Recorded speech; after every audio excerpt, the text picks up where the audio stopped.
McCown and Shannon with you on Hangover Day. It's the you said the Rams are going to win huge. Yeah, they did win huge. They won by 3. They won by 3. Close would have been by 1. And the referees ruined the last 2 minutes of the game. Well, they almost stole the game again away from the Rams with that ridiculous non-call with a face mask grab that produced a Cincinnati touchdown. You're not wrong. Well, you're not wrong. I mean, tell you what, those 3 calls though, under the 2-minute warning, 3 plays in a row that were called. I mean, I thought the one call that they called holding, defensive holding, I thought that was an awful call, and the Bengals should have won. No, the Bengals should not have won. Yeah, come on, better story. What do you mean, come on? Come on. You know, your answer for anything that you can't justify is come on. Yeah, come on, Bob. Yeah, no. The game ended the way it ended.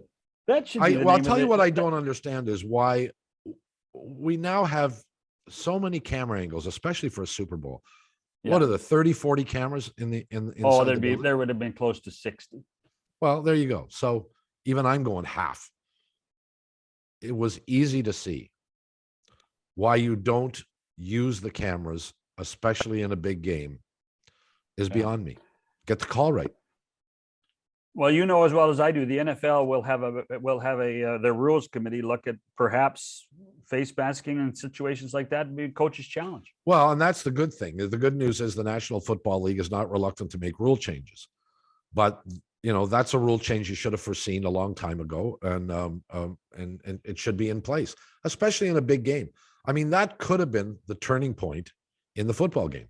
A championship, not a game, a championship could have been determined by that play. Oh, it almost was. And I mean, you can argue the pass interference calls, you can argue the holding calls, and you know, again, a lot of it is interpretation. But that was clearly a face mask call.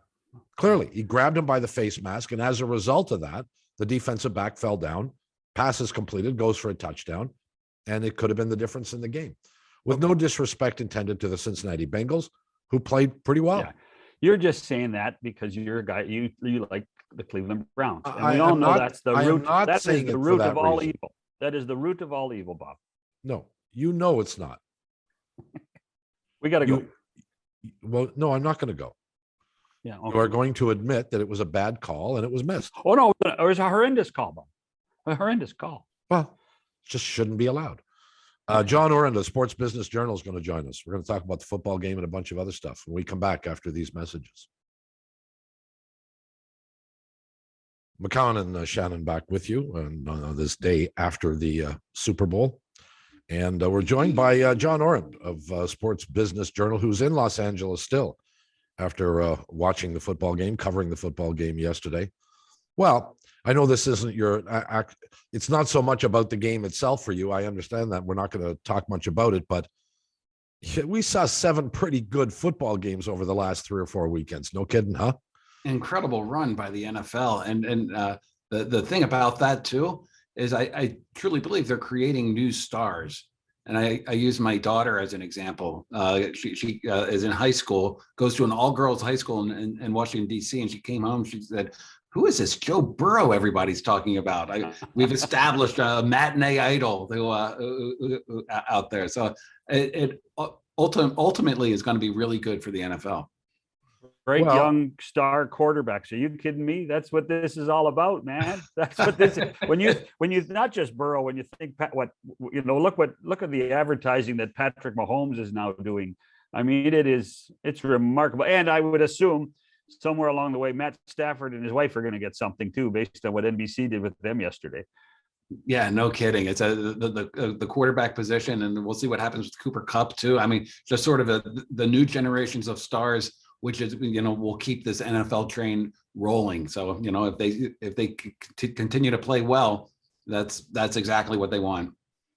I was very interested in, we still don't know, I guess. Have you seen any overnights from the game? I've seen a couple. I hate to talk about overnights just because know. they don't match, and I don't want to go.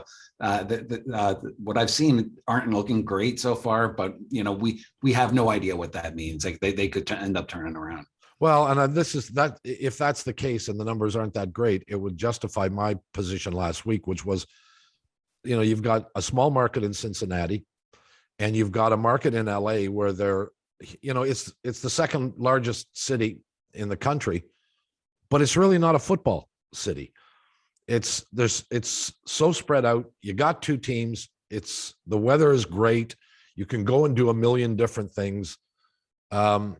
I never viewed LA as one of those markets that would, jump to attention if one of their football teams was in play. So I sort of figured, the numbers might not be that good. Did you have any anticipation? Yeah, here's where I'll agree with you, Bob, is you're totally right about the LA market. It's sort of the weather's nice, and it's not an avid sports fan market. What was different about this case, and the reason I thought it was going to work, is that the game was actually hosted here. And so if you look at the overnight ratings market by market, the markets of the two teams always are the highest, Of course. and third is always whoever hosts it. So if you take this second biggest TV market in the United States and you put a team from that market in there, and you have that market hosted, I expected to see really, really big numbers from LA, and I haven't seen those come through yet. So I don't know. John, your thoughts as a broadcaster? Yeah. What's that? Yeah, it's interesting. John. It's interesting about the show itself, John. I know Sam Flood, and Sam is a traditional broadcast guy. He believes in good, solid broadcast. I thought their pregame show didn't do anything out of the ordinary, but was really solid in the presentation of the content of looking at the two games.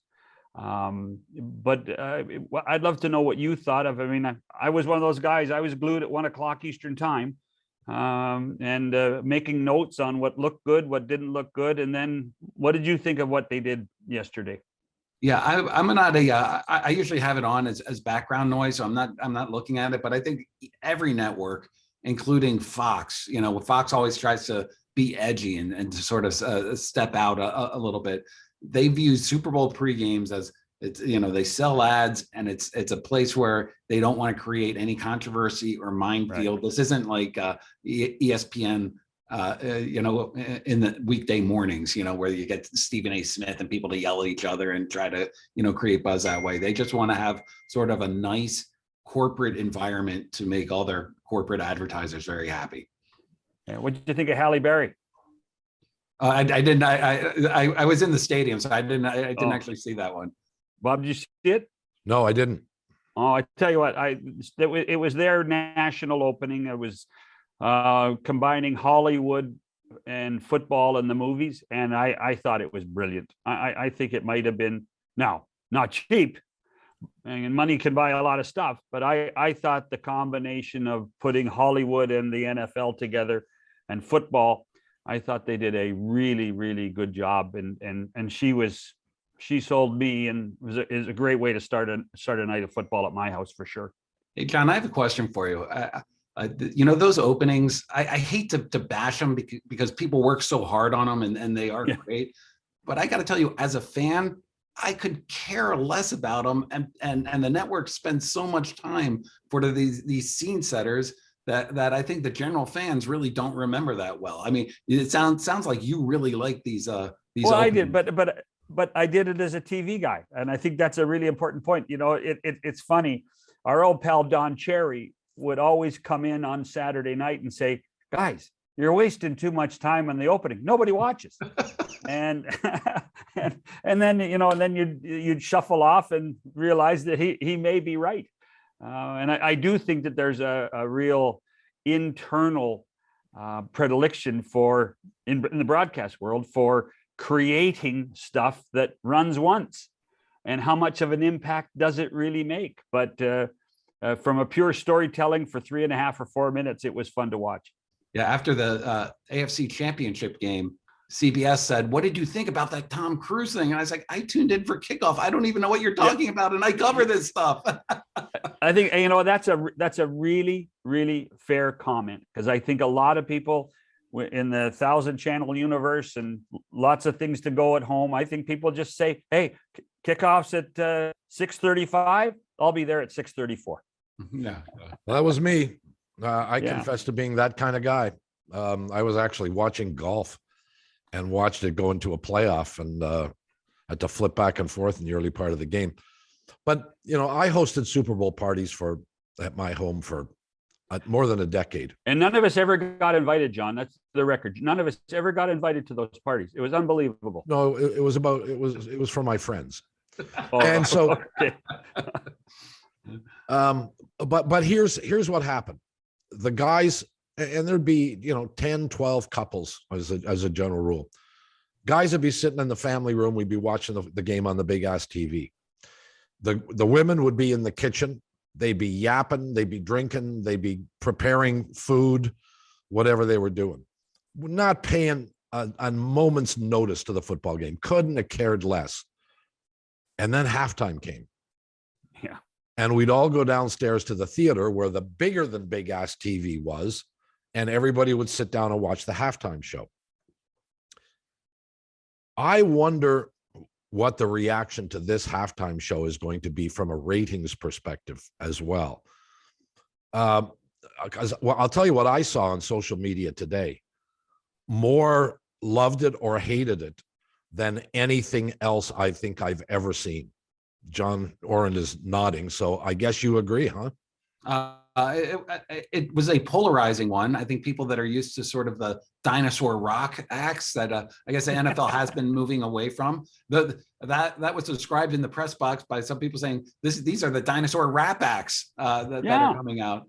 But I think that, you know, look, I'm in my 50s now, so like they're courting a new generation of people, and they're courting, you know, different song genres. I got to tell you, in the stadium, Bob, that was like the energy that came out of that performance was, you know, it was something. I don't know how that translated to TV, but I pretty much guarantee you that that's going to be as in every other year. So this is a very easy prediction to make. It's going to be the highest rated part of Super Bowl Sunday. Is going to be the halftime show. By the way, John, you talk about you're in the 50s.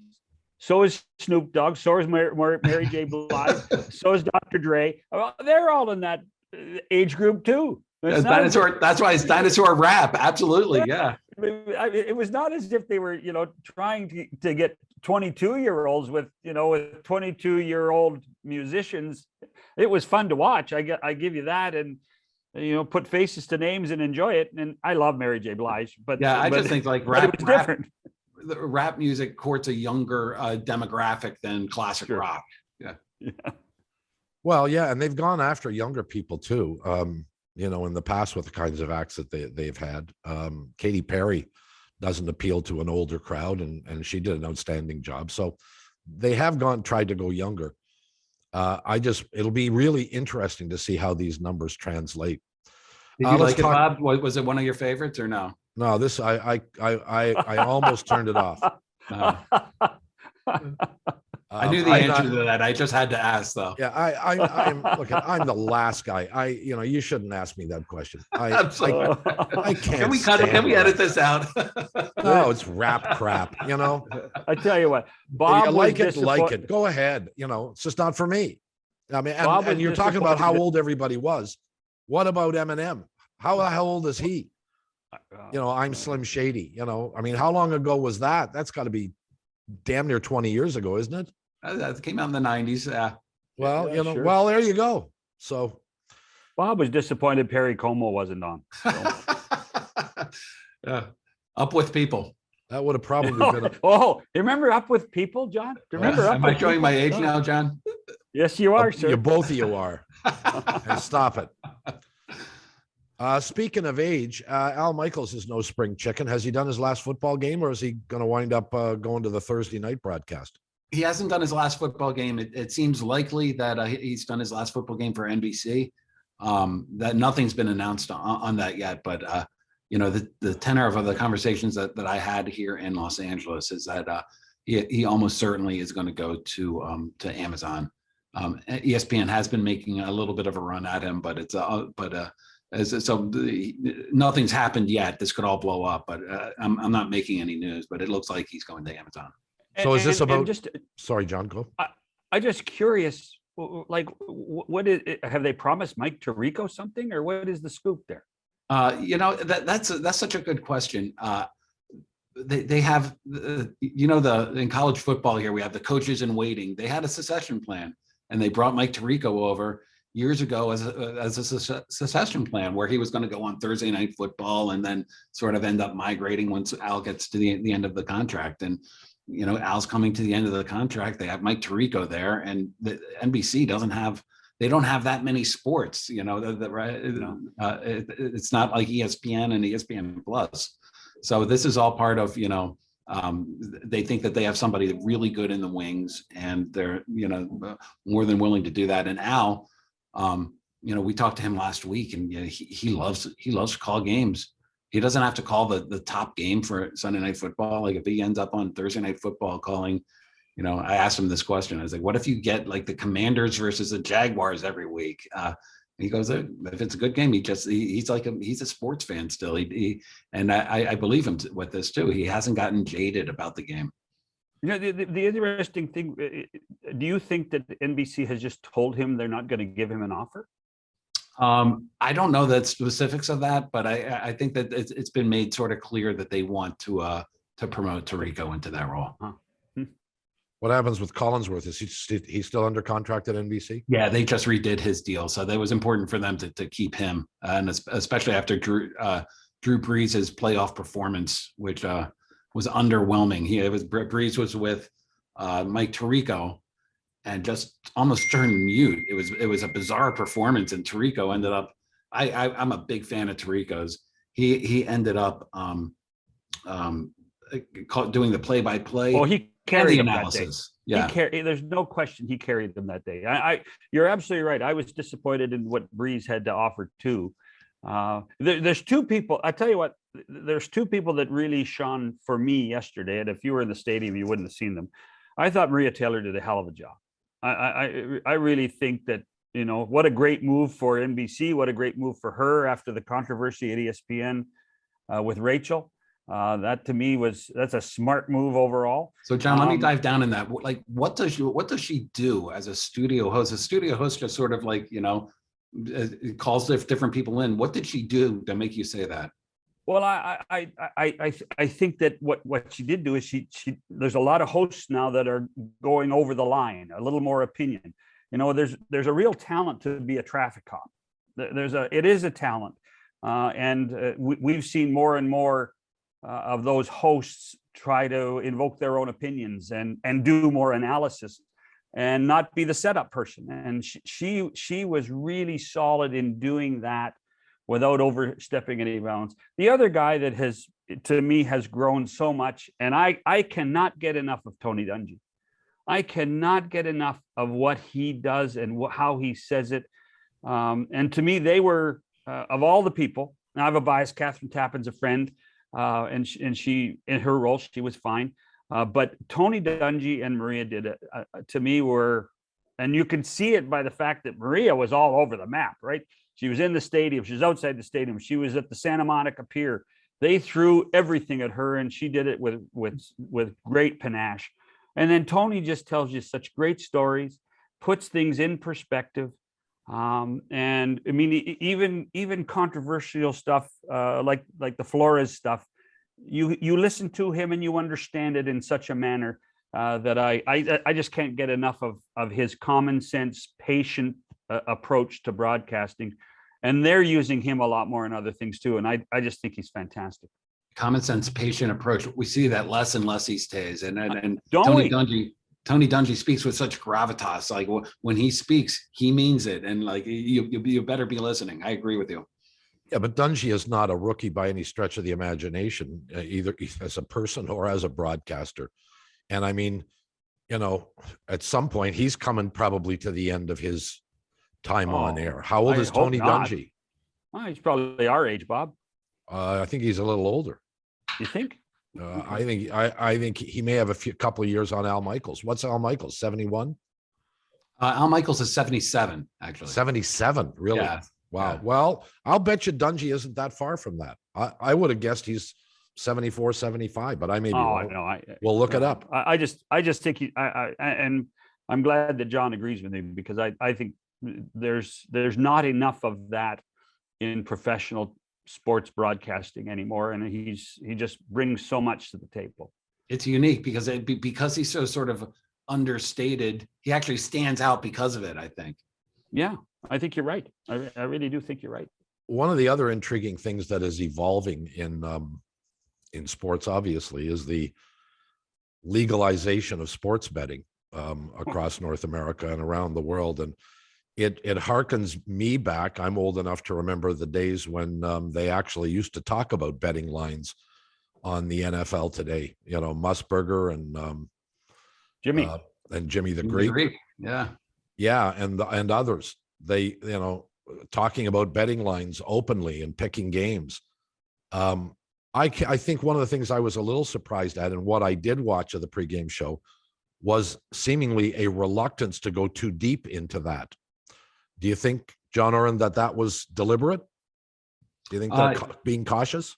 Yeah, NBC wants to dive into that a little bit, but they don't want. There are areas that you can, if you're into betting, you can go and watch, and they're not going to get hardcore like that. They're trying to appeal to a casual audience and bring them in for that. But the sports betting is, like just even 2 years ago, like the NFL wouldn't have touched it, and they wouldn't have allowed any broadcaster to touch it, and they wouldn't allow any of their teams to touch it. And now to say there's an embrace is what's further than an embrace? I mean, they've gone all in on sports betting. They see it as a huge gambling, a huge revenue stream. Well, it is.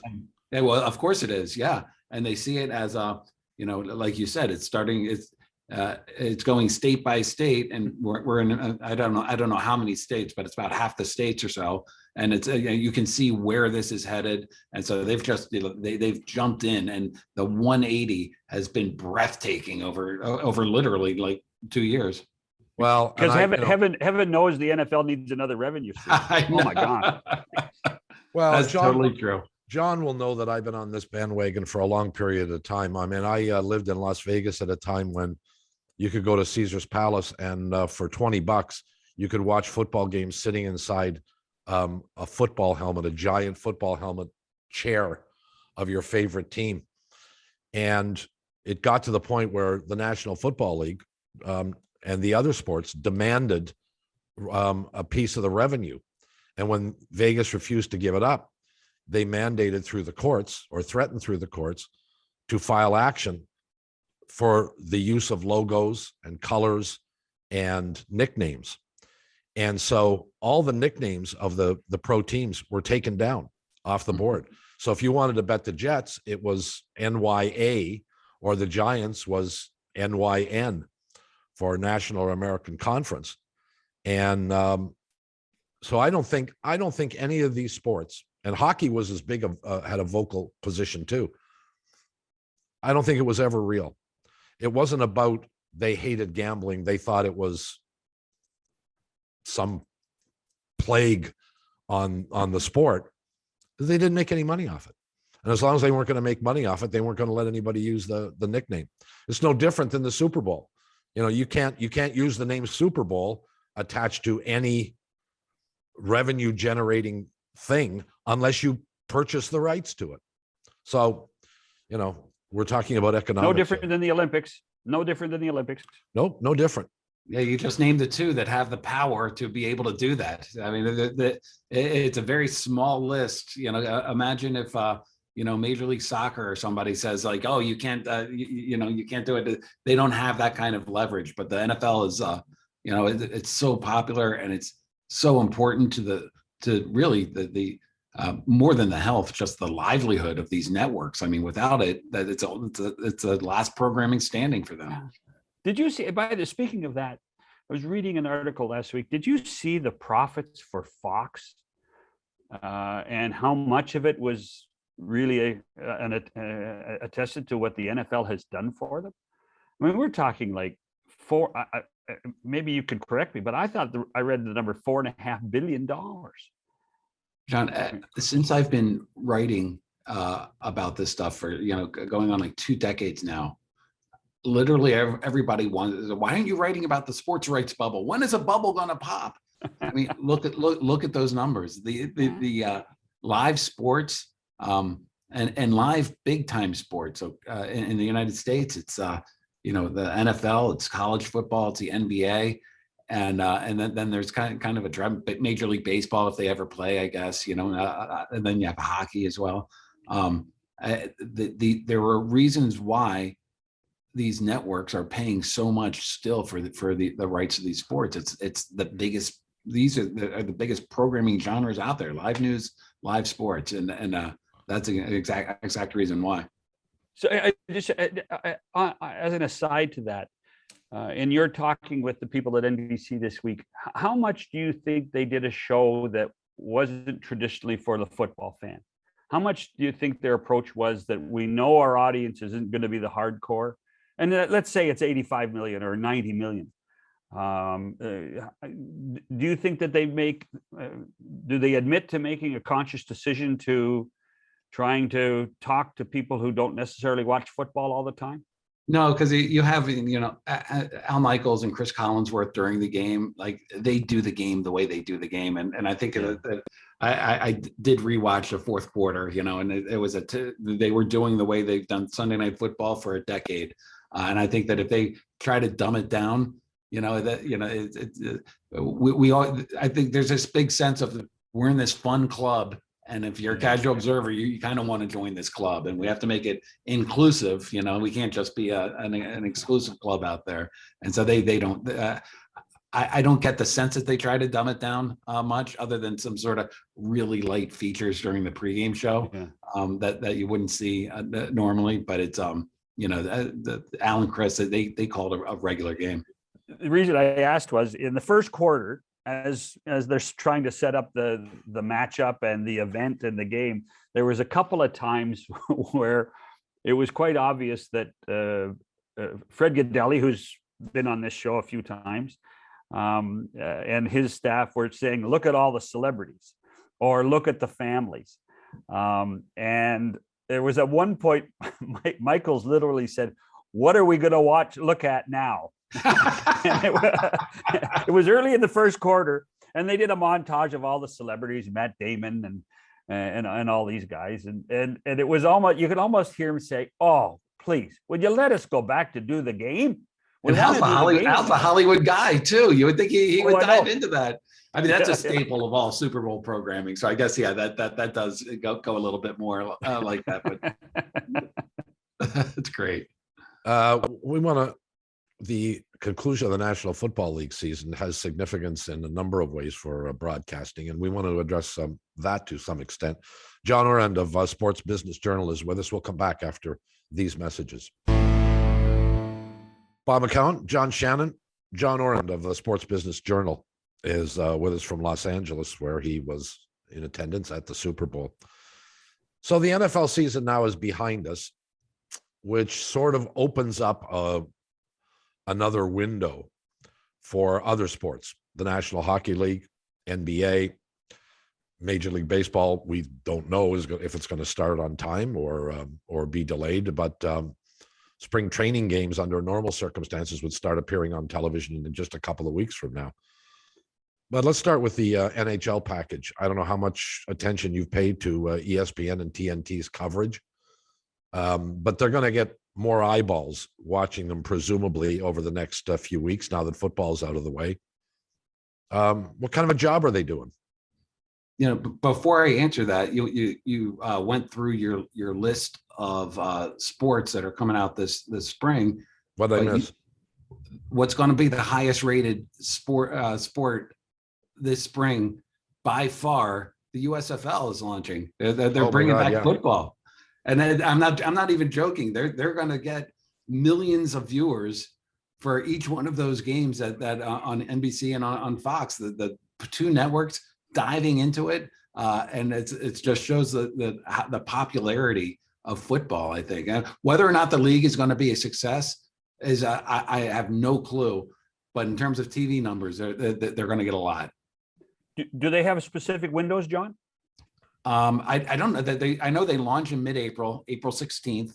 I don't, they do have specific windows. I don't know what those windows are, but they have a lot of broadcast games, a lot of cable games, and they're not going, they're not doing what most new leagues have to do, which is go all to streaming, which is, sort of a ghettoizing, the product right there. Well, you'll forgive me, but I've been down this road. Years ago when I was a Global Television, we had the rights to the USFL, and I did halftime shows for them in their championship game and hosted all kinds of stuff. And that went the way of the dodo bird.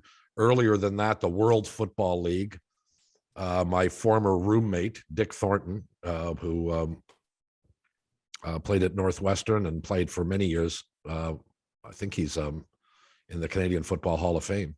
Yeah, he is. Yeah. Played in the old World League in Memphis and in Hawaii. And so I've seen this come and go. Oh, absolutely. The Alliance of American Football a couple of years ago had to stop. XFL twice, has come and gone, and that's coming back next year as well. Oh, they say. I have I would bet against the USFL, like I bet based on that, but that doesn't mean that they're not going to bring in viewers, which is just bizarre. Well, let's turn to hockey a little bit. I'm sorry, you did ask about hockey. It's tough to talk about hockey down here because the ESPN hasn't really ratings are basically flat or a little bit up from NBC, which I think is significant just because of the changes that have come, but they just haven't really leaned into hockey yet. I think that as the playoffs get started, that's when you're going to see a lot more games on the linear networks, on ESPN and on ABC and the Turner networks. And it's it's a work in progress. I think the studio shows are, I happen to like ESPN's a little bit better than Turner's, to be honest. You have Messier versus Gretzky down there, and it just seems like the ESPN guys are having a little bit more fun, or a little bit they're just a little bit better on camera. But pardon me? You really think that, huh? From the few that I've seen, I just think that they, Interesting. I just find them to be a little bit more watchable for my taste. But I hesitate to say it because everything is pointed in the way that ESPN is scheduled their games. I mean, there's only been a handful of games on linear down here because they've pushed everything to streaming to try to get get their ESPN Plus numbers up. And there's no surprise that ESPN Plus is at an all-time high, like 21 million subscribers, thanks to programming like the NHL and UFC and everything else as well. So, the first part of the season was really for streaming and trying to get those numbers up. As they get closer to the playoffs, I'll have a much better answer for you on that, Bob. Shannon, would you have hired Gretzky? John, Shannon, are you going to answer? Sir? Would you have hired Gretzky? Oh yeah, I would have hired Gretzky. Absolutely. Are they using it properly at Turner? How would you have used him? That's a good. That was a good question. That's a good question. They have a structure. They wanted to mimic what they have on TNT for basketball. They are not driven by highlights for the show. It's more supposed to be banter. The one thing I would say is from that perspective is that if I watch the NBA, I see Shaq and Charles every week and Kenny every week, and I don't see Wayne every week. And I'd like to see Wayne become a more constant person on the show. I don't think Wayne wants that right now. And hopefully as to your point, as we progress towards the playoffs, we see Wayne on the TNT panel on a more consistent basis, because I think that will help. Well, Gretzky is a pal of all of ours, I guess. I mean, he's certainly, I will say I consider him a friend, and I'm not going to slag him, but I know who Wayne Gretzky is, and I've interviewed him and talked to him and been with him often enough to know he doesn't have a whole lot of strong opinions on things, at least not in a public forum. And I didn't think you could convert that. And so far, based on what I've seen, they haven't converted it. He'll tell the odd little story, but you don't get the feeling, at least I don't get the feeling, that he's being 100% open. But I do get that from the basketball. John Tortorella. And you also Tortorella's another guy. John Tortorella on ESPN. Yep. Yeah. Well, the one thing I would say, yes. Bob and John, is the Rocky Wirtz scenario in Chicago last week. Wayne came out strong. Wayne came out heavily. And I would suggest that might be the watershed moment for Gretzky on the Turner package. Yeah, but what would you tell your guys? Like you got to tell them you can't fake it. Like if you don't have strong opinion, you're not going to come out with make up a strong opinion if you're Wayne Gretzky, right?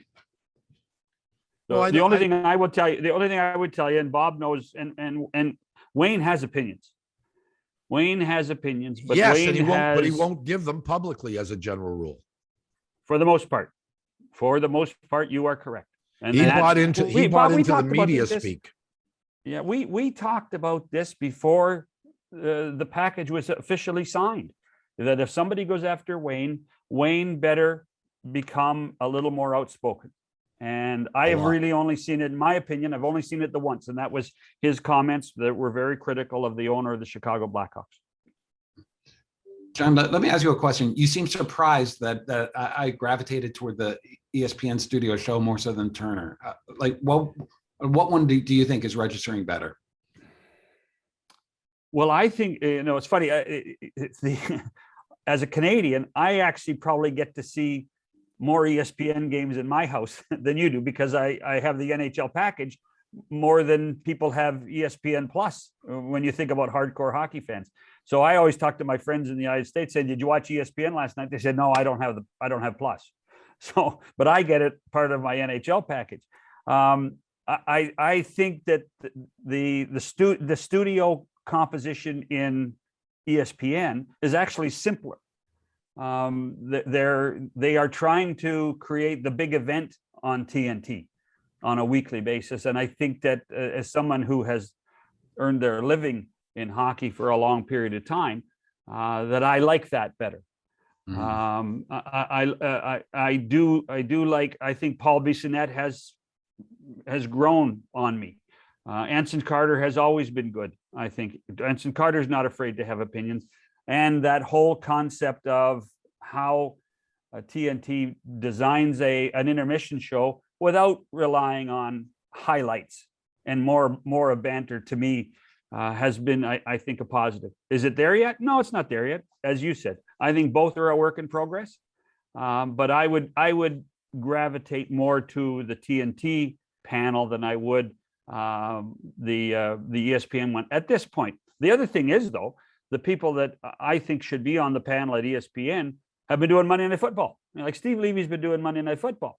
So we're going to see that change now. We're going to see a few of those bodies on ESPN that I know and like back in the hockey world, which is a positive. Yeah. If they're all about the big event, let's wait for the big events. We really haven't had them yet. Right. Well, I got a slightly we had the All-Star game and that was it. For what it's worth, here's my take, and I'm interested in John Ourand's perception of this. I suspect that what happened at TNT was, obviously they looked at the Shaq and Charles show and thought they could duplicate it and probably assumed that they created it. And those kinds of shows and the success of those kinds of shows are never created by people behind the scenes. They're created by the personalities that are on camera. Either they've got it or they don't, and you let them go, which that's the one thing they've done well. But you can't presume that some producer in a truck or in a control room can take two other talented people and create the same kind of chemistry and nonsense, nonchalance, instant reaction that they have on the basketball show. Mm-hmm. Those guys created that. I think if we went back and took a look at the first few shows that Shaq and Charles did together, they were probably horrible. They were awful. but somebody didn't teach them how to do it. They just started to be themselves. If you watch, I spent a lot of time with Charles, mostly on the golf course, which makes it funny just in and of itself. Might have ruined your swing. But you can't watch his swing. I had to learn that. And mostly, interestingly enough, at the Gretzky golf tournament. But you watch Shaq on any interview that Shaq does. I mean, he's a captivating guy. He's funny. He's got a million stories. There's a magic there that can't be created. And I think ESPN, I'm with John Ourand. I think ESPN show is way better right now, way better. And I think what TNT better do is, if these guys can't create that magic themselves, find some guys who can. Because I don't think this one's going to work. I don't think what they've got is going to work. I'm not going to disagree with you, Bob, but I am going to sort of amplify. Like, I think like Charles Barkley is an otherworldly talent. He's just like, he is great on television, and he's great in that role. And the idea of chemistry, winning out and working is of course right. I'm going to suggest this though, if we can just stick with the NBA guys that I've seen a lot more than the NHL guys today. Charles Barkley, if he was signed by ESPN, may not have bloomed into this Charles Barkley. They might have, they could have tried to get him. The ESPN's thing is like, okay, get in, get out, and make it like, 30 to 45 seconds. And that's not Barkley. Shaq, I think, Shaquille O'Neal has grown and become like a superstar on that show. I think he's very, very good on that show. I think he would have been miserable at ESPN for the same reason. And so I do think that there are sort of producers that are in the background that are identifying the talents and sort of allowing that to work in different ways.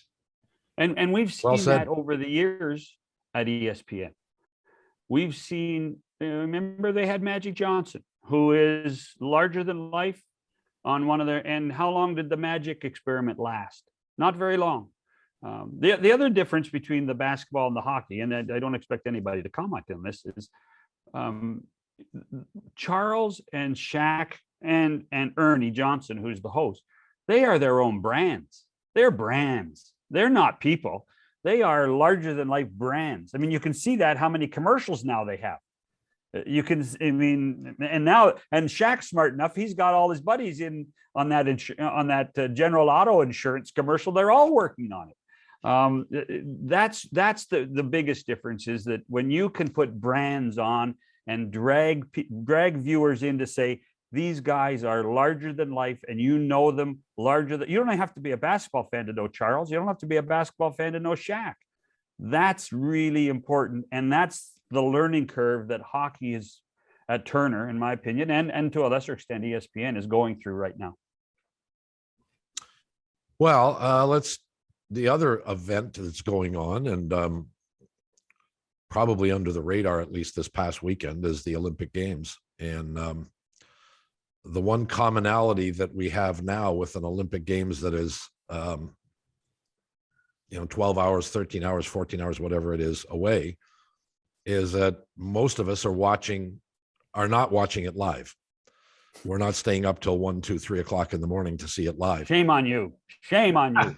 Well, but this is how American network television has presented the Olympic Games for decades.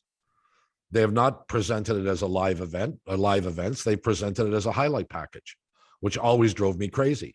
And I think it drove a lot of US residents crazy, which is why Canadian television got so many cross-border viewers, because Canadian television traditionally carried the Olympics live and not as a highlight package. Have you spent much time watching the Olympics at all?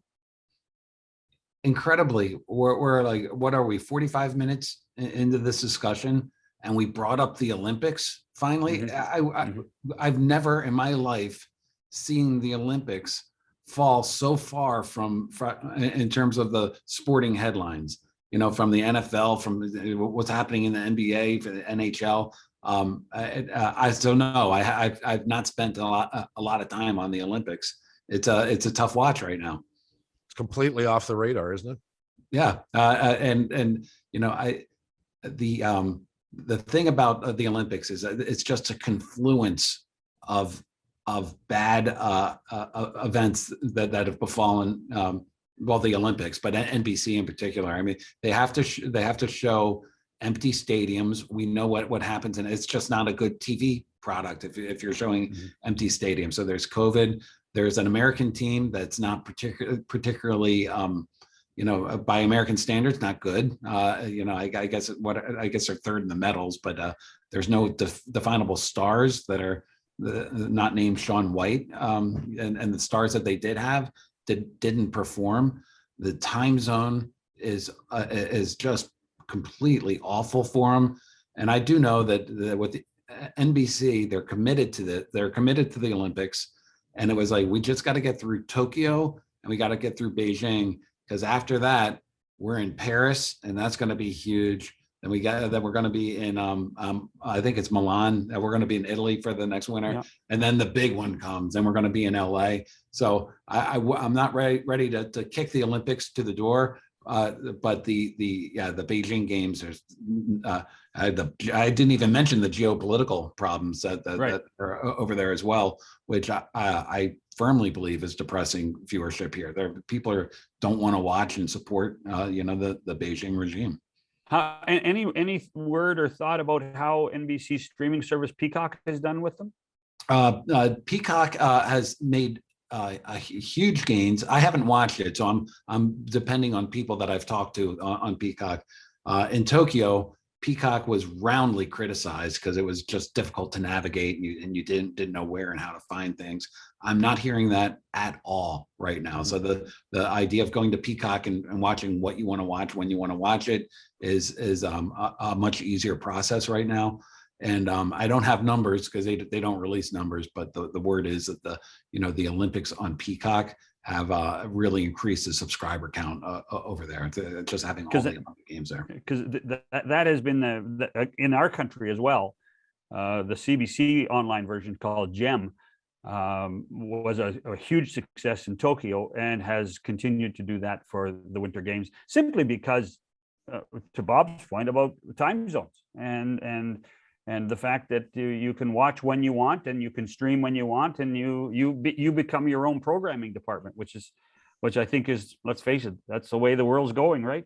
It is, but it's taken these media companies and it's turning what's been a totally profitable enterprise on its head. I mean, Dick Ebersol, when he ran NBC, tried to save everything for prime time, because he's like, we spent that money in order to create a primetime show that's going to get the biggest viewership and the most advertising dollars. And that's not the way the world works in 2022. And so they have to try to figure out how to amass those audiences in different ways. Well, we know that the Olympics has promoted expansion of the number of sports that they have, especially in the Winter Games, and at least in part because of the X Games, and trying to gain the younger audience and not let somebody else stick their fingers in their little pie or their big pie. But I'll tell you, there are just too many new sports. I mean, I'm waiting, and I'm thinking the next Olympics we're going to have the no-person bobsled race, where nobody is they just push the sled down by itself. Well, I'll see which sled goes fastest. It'll be remote control, Bob. The guy will have a remote control. Well, it's just, I think sounds like a Boy Scout event. What do they call the Boy Scout event where they send the cards down? It's just gotten so stupid. There's a million events I couldn't care less about. And I'm quite sure that there are like 15 people in the entire world that participate in this event, and they're all at the Olympics, and nobody else knows anything about it. Bob, over under for pickleball being an Olympic sport, would you say 2032? Before that, whenever the next Olympics are, 2024, they'll probably find a way to get it in. I think pickleball might be there for LA, John. I think pickleball might be there for LA. God bless us all. You're serious, John? Sure. Yeah. Why not? Why not? Well, why? I got a better question. Do we really need all of these cockamamie sports to fill? The United States needs more medals, I think. It does make it harder. So I mean, to your point, Bob, it used to be a primetime show that was focused on gymnastics and figure skating and swimming. And now everything is streaming, and you can watch, like I never watched a biathlon. You can watch a biathlon or curling or like all these, which are established winter sports, and then add in all these other ones. But you didn't watch biathlon, and neither did I, for a very good reason. Because it's not exciting. I know. You didn't give a crap. It was boring. Cross country skiing and stop and shoot at a target. I don't trust anybody on skis with a gun. And you shouldn't. I tell you what, the only reason curling has grown in the Olympics is because NBC's ratings were through the roof for it. Now we've got mixed 2-person curling, which because is also stupid. The American audience has fallen in love with curling, just like our audience has for 50 years, Bob. Look, if an American is going to win at thumb wrestling, I think that it's going to get pretty big ratings. Okay, yeah, well, there we go. You hit the nail on the head right there. Pickleball. Here we go. If we're going to sweep red, the white, pickleball and blue, medal somebody stand. will watch. You got things to do, and we got to get out of here. It's been too long since we've had a chance to chat. We thank you very much for your time, and we hope to have the opportunity to do it again somewhere down the road. Thank you, John. I appreciate the invitation. I enjoy these conversations every time. Thanks for having me. John Ourand of Sports Biz Journal. We'll come back and wrap it after these messages. Our thanks to John Ourand of Sports Biz Journal for talk being fast. with us. Sorry? Talk fast. Well, if you interrupt me, I have to go back and say, what did you just say? And then I can't talk fast enough. As a producer, perhaps you should take a look at the tapes of this show and maybe produce yourself a little bit more. Because you'd be yelling and screaming right now. No way. Don't interrupt the host. What? When the host is trying to get the hell off screen. That's all the time we have. Good night, Bob. And thanks for watching or listening, as the case may be. We'll be back tomorrow with another program at the usual places, either here as the podcast or on Sirius XM channel 167. For Shannon McCowan, see ya.